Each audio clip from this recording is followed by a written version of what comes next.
फिरोजा ने वहां से तुर्कों को कह के भेजा था कि भाई वीरमदेव को जिंदा पकड़ के लाना, लेकिन वीरमदेव हाथ ही नहीं आया।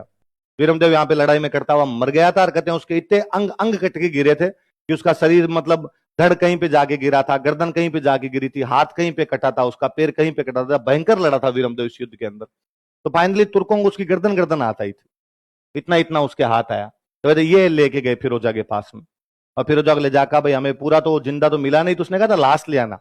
तो कहा भाई लाश भी नहीं मिली उसकी, तो उसकी केवल गर्दन मिली है। तो फिरोजा ने कहा भाई मैं इससे यूं सच्चे सच्चा प्यार किया करती थी, और इसने कभी भी मेरे साथ में बातचीत करने की भी कोशिश ही नहीं की, इवन ये मेरे से कभी मिला भी नहीं। मैं कम से कम इसके चेहरे को देखूं तो सही, भर पलक निहारूं तो सही इसको। तो कहते थाली में उसकी गर्दन काट के लेके गए थे, और उसकी गर्दन फिरोजा के सामने जाके पेश की। कहते हैं फिरोजा जब उसकी गर्दन को, उसके चेहरे को देखने लगी तो उसका चेहरा घूम गया। उसने कहा मरने के बाद भी फिरोजा को दर्शन तो मैं नहीं दूं। वो इधर आई, फिरोजा इधर आई तो घूम के इधर हो गया, वो इधर आई तो इधर हो गया, चक्कर काटने लग गया था।